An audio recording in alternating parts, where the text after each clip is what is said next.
Do I even need to introduce Crash Team Racing?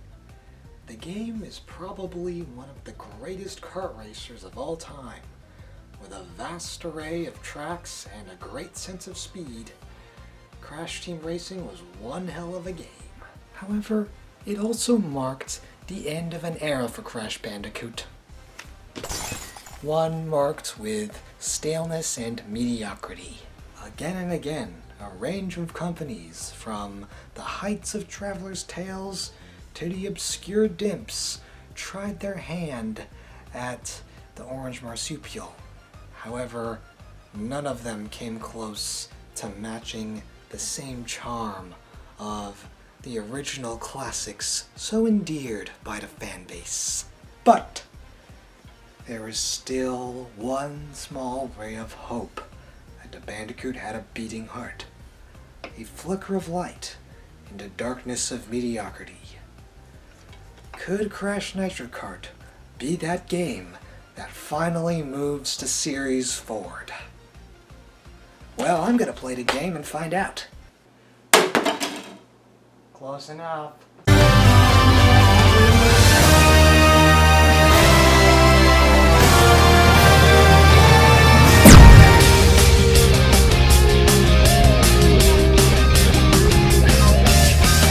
So I'm sure many of you have already dismissed me as a belligerent Naughty Dog fanboy, but hear me out. In my opinion, Traveler's Tales is not a bad company. They've made some solid games in the past, but Wrath of Cortex left me with nothing but dullness, with the simple fact that I felt like I was playing a worse version of the original Crash Bandicoots. Crash to Insanity did a bit more, however, it was severely lacking in polish. And before we forget Crash Bash, a mediocre party game that brought nothing substantial to the franchise. So, Vicarious Visions was among these many developers.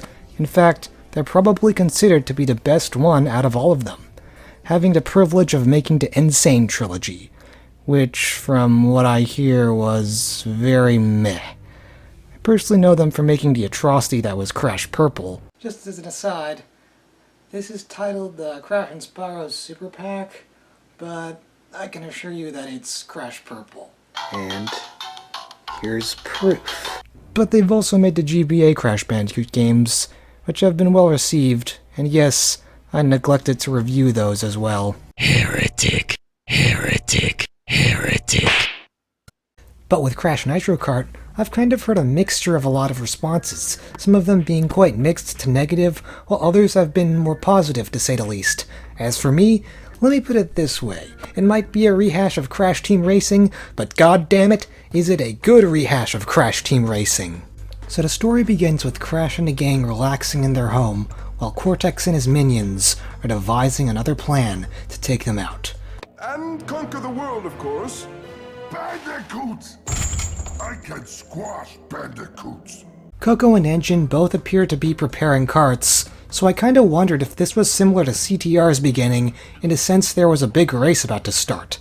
Anyway, a blinding flash of light appears and takes away our heroes. From there, Emperor Velo the 27th challenges each of them to a race, lest their own home planet Earth gets destroyed. No questions asked. Without further ado, they accept the challenge and race off to save the fate of Earth. I must say, CNK does a really solid job at raising the stakes. CTR did this with Oxide threatening to make all of Earth into a concrete parking lot, and CNK takes it a step further by having all the characters captured and forced to compete in a race against their bidding. Kinda reminds me of another game. Will you lose your lunch if you have to watch one more reality dating show? Is your copy of Kingdom Hearts scratched from overuse? And it's time to turn that dial into something a little more dangerous. Time for some real action. Time to blow shit up.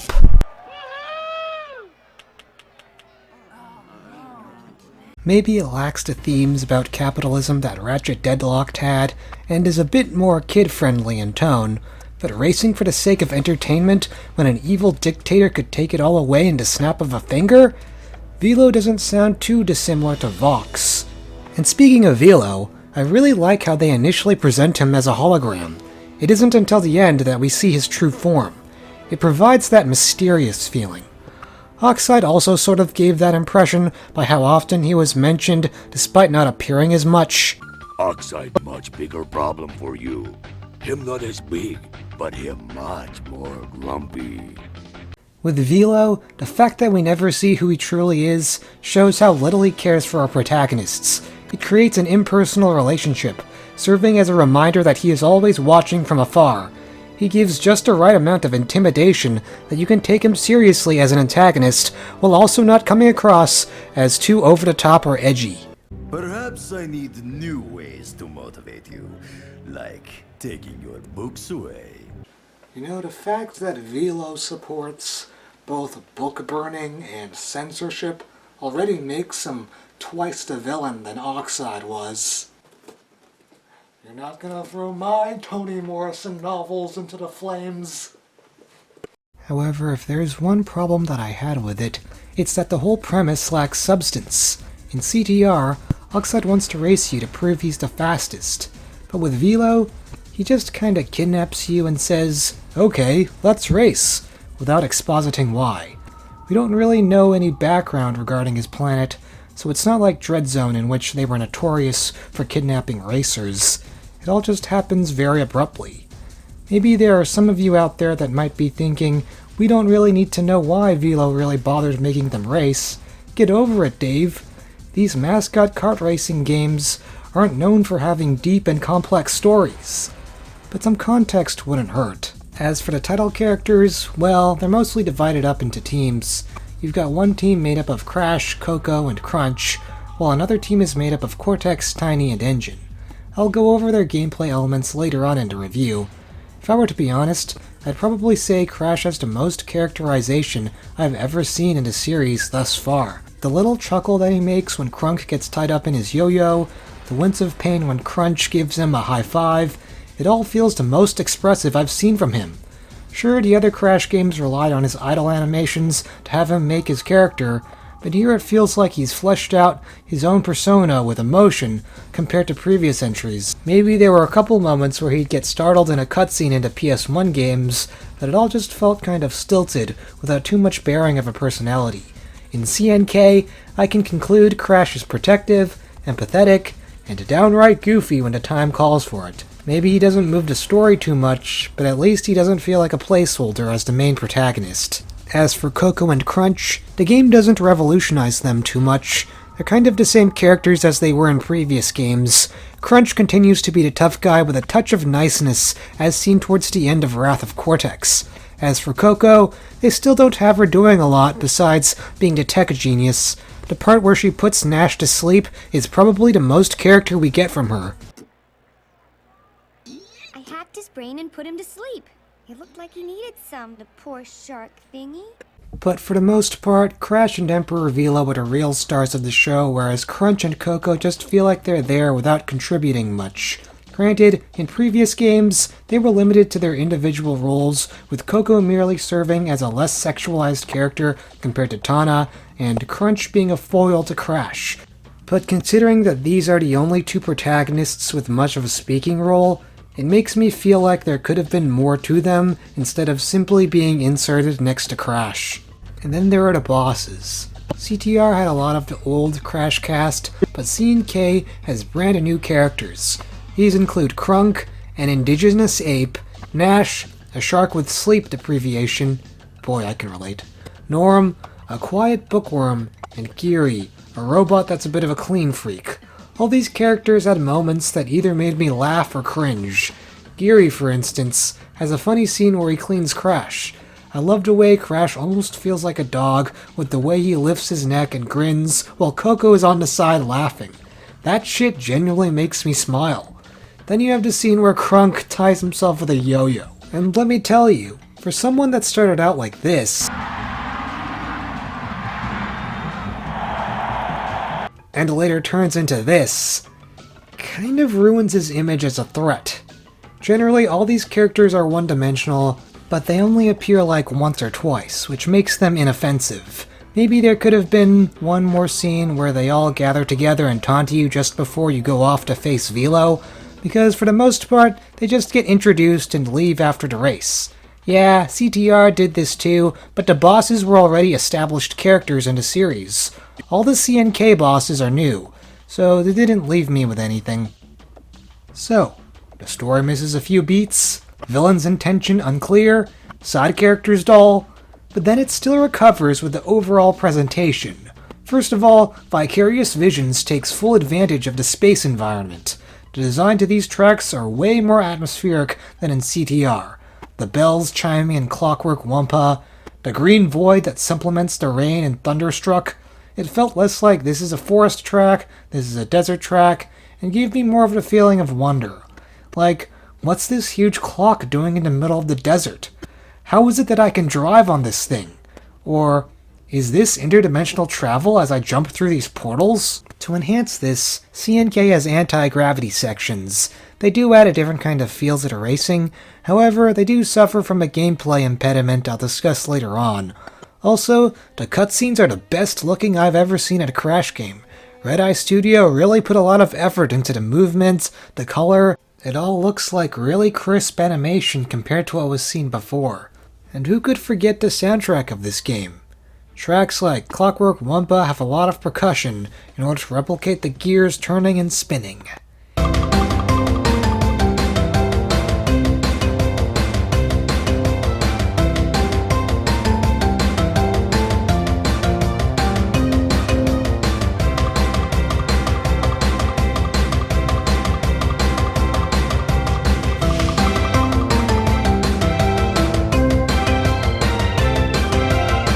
All the while, a barely audible woodblock plays triplets to almost make me feel like I'm listening to a horse's gallop.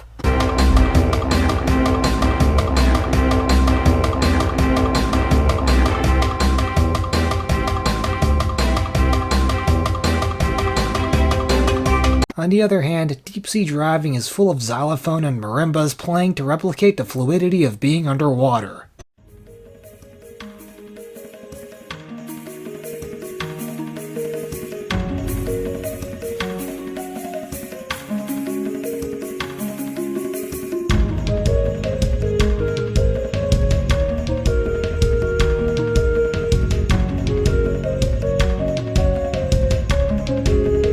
However, when the snare drum kicks in, the song really starts to pick up, abandoning the serene, melodic tune for something more techno and upbeat, reflecting the machinery inside this stage.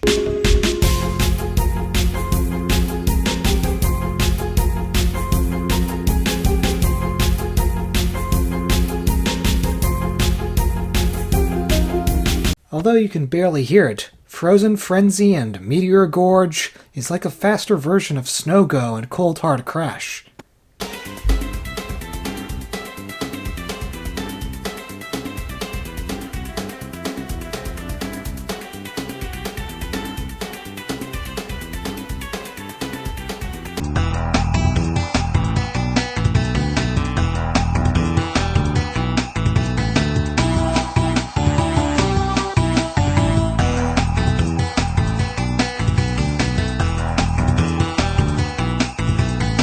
I couldn't really say the same amount of praise to the voice acting. Considering that 88% of the script is Emperor Velo talking, most of the voice lines tend to be characters taunting while racing. Most of these tend to be on the cringy side, and also can be quite incessant for the most part.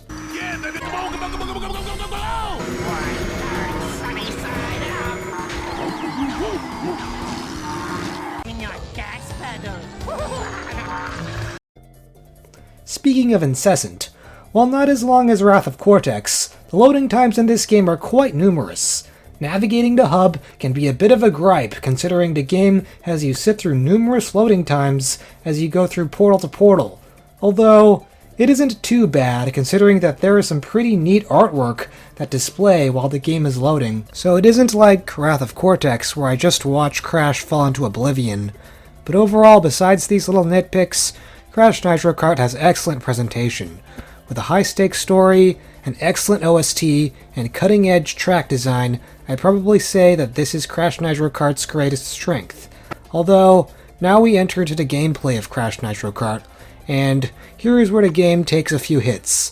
Don't get me wrong, it's relatively solid for the most part, but there are some minor things I need to pick apart. First off, the drift boost returns. However, while in CTR you can only make a total of 3 boosts, CNK gives the ability to make multiple boosts in the form of boost combos. Vicarious Visions was very smart about this, for the bare speed of your kart is quite slow, so you're forced to navigate around a track while finding the opportunity to make boost combos in order to speed up your kart to get to first place. You can do this so much that the crappy games wiki accuses it of being an easy game breaker. But I've got a different problem with it. It's just so easy to lose your boosts. Your kart is so sensitive to obstruction that the slightest touch will cause you to lose all momentum. As I've said before, the base speed is pretty slow, so it's frustrating when you're blazing through a track when all of a sudden you brush against a wall and come to a sudden stop. You especially see this in the Relic Race for Electron Avenue. The track is filled with tight turns that no doubt will fuck you over, and you've only got 3 minutes and 15 seconds to finish. Doesn't sound too bad, right? Well, maybe it wouldn't if it wasn't so fucking easy to drive by these time crates. Also, can I just mention how boring this track is? It just goes back and forth, switching between normal and anti-gravity sections, with the only thing breaking it out of this cycle is this one big boost hallway in the beginning, and these laser obstacles that pop up from time to time. Seriously, it's fine to make the tracks long, but fill it with something interesting.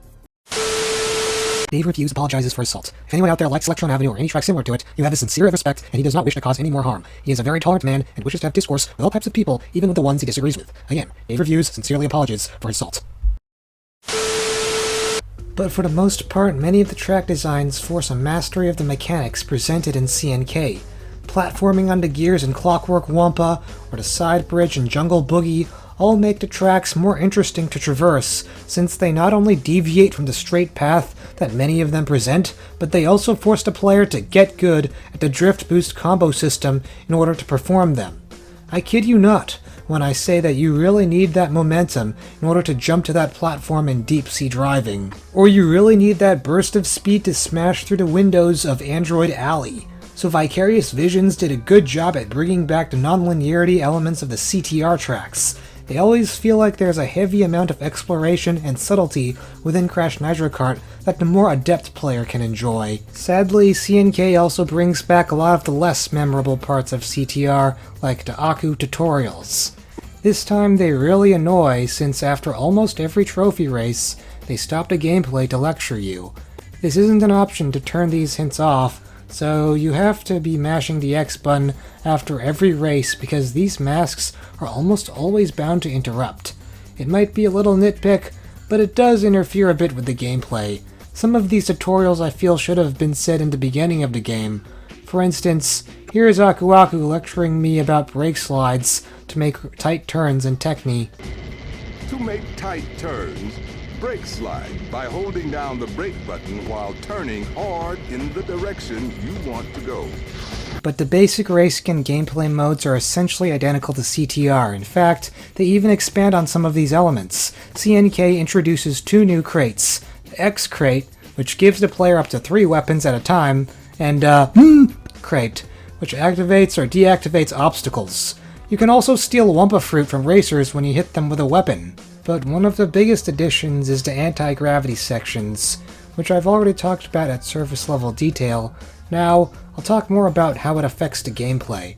For the most part, you'll go much slower on an anti-gravity surface compared to when you're on the ground.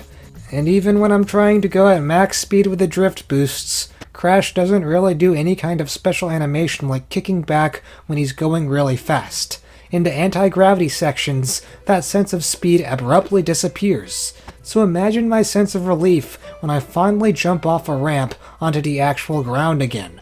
While a cool addition, the anti-gravity in this game lacks polish, and from a gameplay perspective negatively affects the racing by slowing you down. But as mentioned before, this game is a faithful adaptation to CTR beat by beat. Almost to the point that the official PlayStation magazine calls it CTR with a PS2 coat of paint. Most of the weapons are the same, and even the different ones are reskins of what they were in CTR. The orb functions the same as the embryo lab beakers, and a tornado is the warp vortex from CTR. The CNK token challenges are the same as the CTR token challenges, except here, there are some that stand out as exceptionally difficult. I'm looking at you, impossible to reach letter K from Thunderstruck, and super high letter N from Electron Avenue. The Crystal Challenge tokens also return. Now, these literally had me pulling my hair out when I first played CNK. However, now, I must say that they were quite fun this time around. I always came so nail-bitingly close with each attempt. Just once more, I always thought every time I failed. It always came down to 1 or 2 missing crystals for me. So, even though these took me multiple tries, it never felt like the "I can feel an ulcer" type of hard. Rather, it was more, let me try this again with a different approach. And also, the arenas often felt small enough for me to navigate around in. And of course, there are the time relics, which function exactly like they did in previous games. Race around a track while breaking time crates in order to finish 3 laps within an allotted time. I've already talked about how impossibly difficult Electron Avenue's relic was, but other than that, most of the other ones were manageable. Perhaps there were many who dismissed CNK for being a point-by-point rehash of CTR, however, the former does all the borrowed elements just as well as the latter. Yes, the racing and kart handling could have been better, but the variety provided is enough to prevent me from getting bored.